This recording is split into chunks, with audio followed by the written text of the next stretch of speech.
YouTube channel में स्वागत है दोस्तों। SSCMTS special GK GS important practice set जो आपको प्रीवियस ईयर के क्वेश्चन इसमें इंक्लूड किए गए हैं, तो आप लोग शुरू से अंत तक इस वीडियो में बने रहें। एमटीएस के जो जीके जीएस के जो भी प्रश्न आपको एग्ज़ाम में पूछे जाएंगे वो सारे प्रश्नों को हम इस वीडियो में इंक्लूड किए हैं। तो चलिए वीडियो की शुरुआत करते हैं। तो आप लोग स्क्रीन पर देख सकते हैं, पहला जो प्रश्न है कि निम्नलिखित में से किस बंदरगाह को डायमंड हार्बर के नाम से जाना जाता है। तो देखिए ऑप्शन है आपका मैंगलोर, पोर्ट ब्लेयर, कोची, कोलकाता। इसमें 4 ऑप्शन दिए गए हैं। आपका Kolkata is the right answer. Option number 4 is the right answer. अब बात करते हैं, देखिए सबसे पहले आया है बंदरगाह। बंदरगाह होता क्या है दोस्तों? सबसे पहले इसके बारे में बात करेंगे। तो देखिए बंदरगाह कहा जाता है कि समुद्री तट पर बनाई गई एक ऐसी सुविधा जिसमें समुद्री जहाज यात्रियों और कार्गो को लोड और डिस्चार्ज करने के लिए डॉक कर सकते हैं। और ज़्यादातर बंदरगाह समुद्री तट या मुहाने पर ही स्थित होते हैं, आप लोग याद रखिएगा। और भारत में अगर मुख्य बंदरगाहों को बात किया जाए तो 13 मुख्य बंदरगाह हैं और छोटे-छोटे लगभग 200 बंदरगाह भी हैं। और 13 जो प्रमुख बंदरगाह हैं उनके हम नाम बता देते हैं, आप लोग याद रखिएगा। कंडला बंदरगाह जो गुजरात में है, मुंबई बंदरगाह महाराष्ट्र में है, जवाहरलाल नेहरू बंदरगाह महाराष्ट्र में है, और मोरमुगाओ बंदरगाह गोवा में है, मैंगलोर बंदरगाह कर्नाटक में है, कोचीन बंदरगाह केरल में है, कलकत्ता बंदरगाह पश्चिम बंगाल में है, प्रायद्वीप बंदरगाह उड़ीसा में है, विशाखापत्तनम बंदरगाह आंध्र प्रदेश में है, एन्नोर बंदरगाह तमिलनाडु में है, चेन्नई बंदरगाह तमिलनाडु में है, तूतीकोरिन बंदरगाह तमिलनाडु में है, और पोर्ट ब्लेयर बंदरगाह अंडमान निकोबार द्वीप में समूह में है। तो देखिए इसमें से आपके 3 बंदरगाह कृत्रिम है, बाकी के सारे प्राकृतिक बंदरगाह। तो कौन-कौन से बंदरगाह कृत्रिम है, तो आप लोग याद रखिएगा। जवाहरलाल नेहरू बंदरगाह कृत्रिम है, उसके बाद आप एन्नोर बंदरगाह कृत्रिम है, और चेन्नई बंदरगाह, ये 3 बंदरगाह आपके कृत्रिम, बाकी सब आपके प्राकृतिक है। अब बात करते हैं कलकत्ता, पश्चिम बंगाल। जो कलकत्ता है इसके बारे में बात करते हैं कि कलकत्ता, तो ये पश्चिम बंगाल का राजधानी है कलकत्ता। और यहाँ पश्चिम बंगाल के जो मुख्यमंत्री अभी वर्तमान में वो ममता बनर्जी हैं, और यहाँ के राज्यपाल है जगदीश धनखड़। और अगर बात किया जाए लोकसभा सीट की, तो लोकसभा सीट यहाँ 42 गो है आपका पश्चिम बंगाल का। राज्यसभा सीट आपका 16 गो है। विधानसभा सीट 294 है। और विधान परिषद था लेकिन इसे ख़त्म कर दिया गया। अब बात करते हैं कि जो पश्चिम बंगाल आपका है, तो पश्चिम बंगाल में कौन-कौन से नृत्य फेमस है? तो एक नृत्य है जो गंभीरा, याद रखिएगा। पश्चिम बंगाल का गंभीरा नृत्य बहुत ही प्रसिद्ध है। अगर राष्ट्रीय उद्यान की बात किया जाए यहाँ का, तो राष्ट्रीय उद्यान पश्चिम बंगाल का जो आपका है गोरुमारा राष्ट्रीय उद्यान, जो भारतीय गेंडा के लिए फ़ेमस है, गेंडे के लिए फ़ेमस है, आप लोग याद रखिएगा। यहाँ की प्रमुख अगर नदी की बात किया जाए तो दामोदर नदी जो पूर्व की ओर बहती है, तीस्ता, जलढका, रैधक उत्तर की ओर बहने वाली नदियाँ हैं। अगर प्रमुख त्यौहार की बात किया जाए तो यहाँ के प्रमुख त्यौहार जो आपके हैं नाबो बोरसो, डोल पूर्णिमा और रथ यात्रा, यहाँ के प्रमुख त्यौहार पश्चिम बंगाल के मनाए जाते हैं। चलिए अब अगले प्रश्न की ओर आते हैं। अगला प्रश्न है दोस्तों कि नीचे दिए गए विकल्पों में से सर्वाधिक अभिक्रियाशील धातु का चयन कीजिए। तो 4 ऑप्शन है सोडियम, लोहा, जस्ता, तांबा। इसका राइट आंसर है दोस्तों sodium. Sodium is the right answer. अब सोडियम का बात करते हैं, तो सोडियम जो है क्रियाशील धातु। तो देखिए हम धातुओं के क्रियाशीलता श्रेणी की ओर हम आरोही क्रम में आपको बताते हैं, माने घटते क्रम में। तो सबसे क्रियाशील धातु है पोटेशियम, उसके बाद है आपका सोडियम, सोडियम के बाद है कैल्शियम, कैल्शियम के बाद है आपका मैग्नीशियम, मैग्नीशियम के बाद है एल्युमिनियम, एल्युमिनियम के बाद है जिंक, जिंक के बाद है आपका फेरस, फेरस के बाद आपका हो जाएगा लेड, लेड के बाद हो जाएगा हाइड्रोजन, हाइड्रोजन के बाद हो जाएगा कॉपर, कॉपर के बाद आपका हो जाएगा Hg मरकरी, उसके बाद हो जाएगा सिल्वर, उसके बाद हो जाएगा आपका गोल्ड। ये आप लोग याद रखिएगा।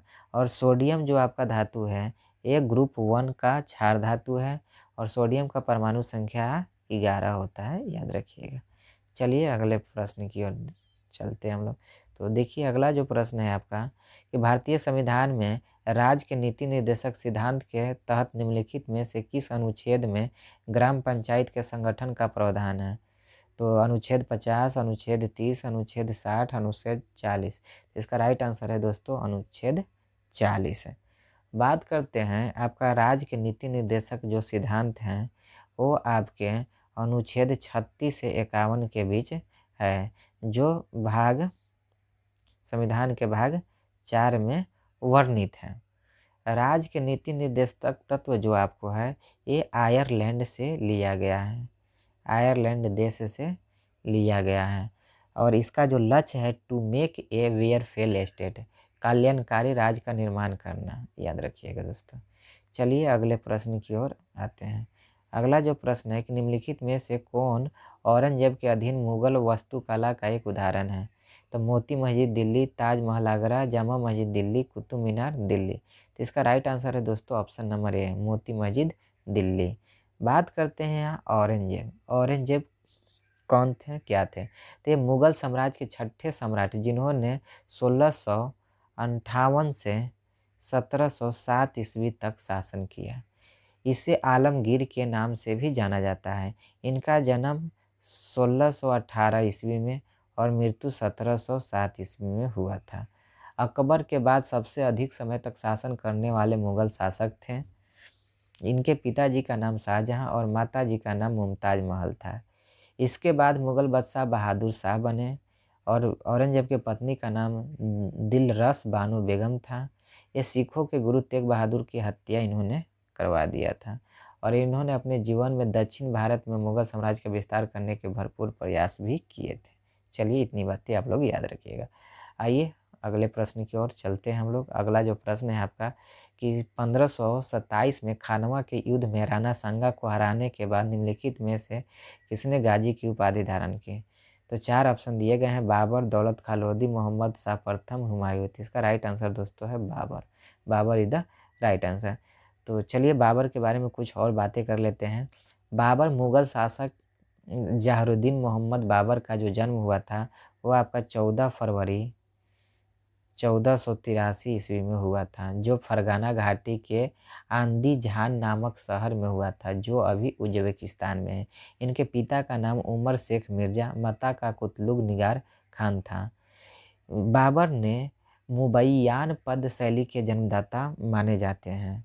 ये तैमूर और चंगेज खां के दोनों के वंशज से आते थे।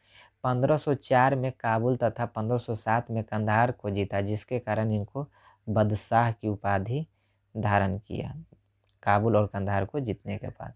और 1519 से 1526 ईस्वी तक भारत में ये 5 बार आक्रमण कर चुके थे, लेकिन इनको सफलता नहीं मिला था। लेकिन 1526 में इन्होंने पानीपत के मैदान में दिल्ली सल्तनत के अंतिम सुल्तान इब्राहिम लोदी को हराकर मुगल साम्राज्य की नींव रखी।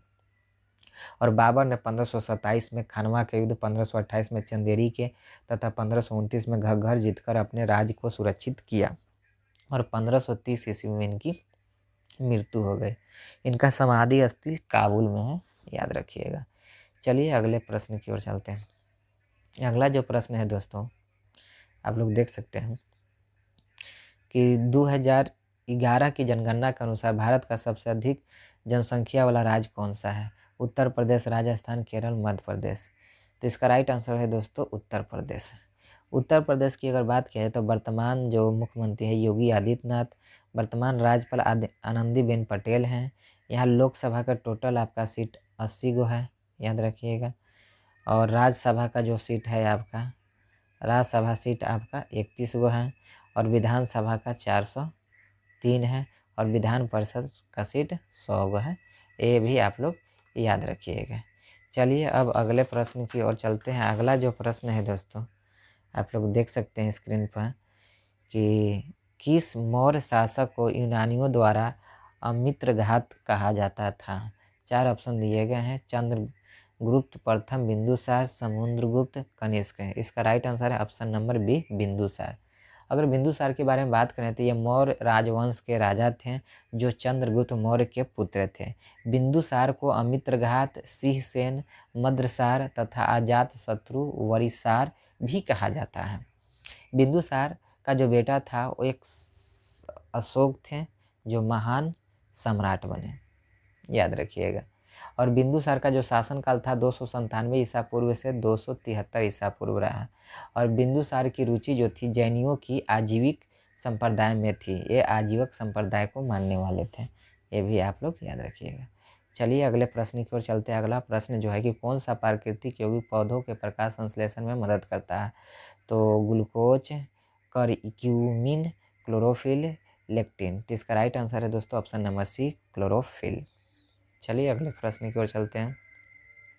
अगला जो प्रश्न है कि निम्नलिखित में से किस सामाजिक धार्मिक समुदाय की स्थापना राजा राम मोहन राय ने किए थे? तो 4 ऑप्शन है, प्रार्थना समाज, ब्रह्म समाज, अकाली दल और आर्य समाज। तो इसका राइट आंसर है दोस्तों ब्रह्म समाज। ब्रह्म समाज की स्थापना करने वाले राजा राम मोहन राय थे। राजा राम मोहन राय का जो जन्म एक ब्राह्मण परिवार में 22 मई 1772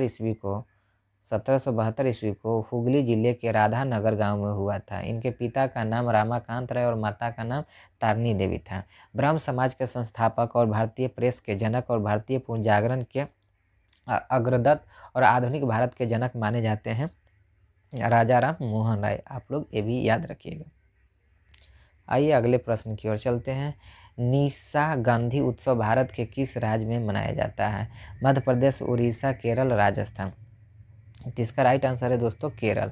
केरल में आपका निशा गांधी उत्सव मनाया जाता है। अब केरल की बात करते हैं कि केरल के वर्तमान मुख्यमंत्री कौन है? तब पिनराई विजयन है। यहाँ के वर्तमान राज्यपाल आरिफ मो खान है। लोकसभा का टोटल सीट आपका केरल में 20 है, याद रखिएगा।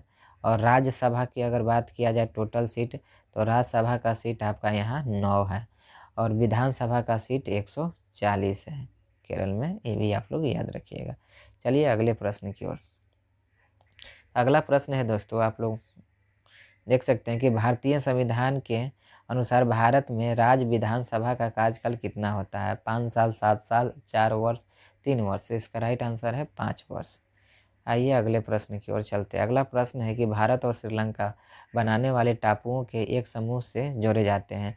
भूपेन हजारिका सेतु, सिसोरी नदी सेतु, एडम्स सेतु और महात्मा गांधी सेतु। इसका राइट आंसर है दोस्तों एडम्स ब्रिज, माने एडम्स सेतु। तो देखिए एडम जो सेतु है, इसे आप हम लोग ये भी कहते हैं, क्या बोलते हैं इसे, राम सेतु पुल भी कहा जाता है। आदम का पुल कहते हैं या राम सेतु पुल के नाम से भी जाना जाता है, जो भारत और श्रीलंका के बीच है। आइए अगले प्रश्न की ओर चलते हैं। अगला जो प्रश्न है कि प्रसिद्ध गीत ये मेरे वतन के लोगों मूल रूप से द्वारा लिखा गाया गया था? तो श्रेया घोषाल, आशा भोसले, अरिजीत सिंह, लता मंगेशकर। इसका राइट आंसर है दोस्तों लता मंगेशकर के द्वारा ये मेरे वतन के लोगों गाया गया था। बट इसे लिखा गया था कवि प्रदीप के द्वारा। ये मेरे वतन के दो लोगों लिखा किसके द्वारा गया था? तो कवि प्रदीप के द्वारा लिखा गया था, बट गाया गया था लता मंगेशकर जी के द्वारा। अगर लता मंगेशकर जी के बारे में बात करते तो इनका जन्म 28 सितंबर 1929 ईस्वी में और मृत्यु 6 फरवरी 2022 में हुआ है। इनको कुछ पुरस्कार दिए गए थे, राष्ट्रीय फिल्म फेयर पुरस्कार, बंगाल फिल्म पत्रकार संगठन पुरस्कार, फिल्म फेयर सर्वश्रेष्ठ पार्श्व गायिका पुरस्कार, फिल्म फेयर विशेष पुरस्कार और भारत रत्न से भी इन्हें सम्मानित किया गया है। चलिए अगले प्रश्न की ओर चलते हैं। अगला जो प्रश्न है दोस्तों कि पंथी नृत्य शैली का संबंध भारत के किस राज्य से है? छत्तीसगढ़, महाराष्ट्र, पंजाब, केरल। तो इसका आंसर हम नहीं देंगे, इसका आंसर आप लोगों को देना है दोस्तों कमेंट बॉक्स में, बताना है कि इसका राइट आंसर क्या होगा। इसका राइट आंसर आप लोग कमेंट बॉक्स में बताइए। अगर ये वीडियो अच्छा लगा है तो लाइक कीजिए, शेयर कीजिए और मेरे चैनल को सब्सक्राइब जरूर कीजिए। तब तक के लिए जय हिंद, वंदे मातरम दोस्तों।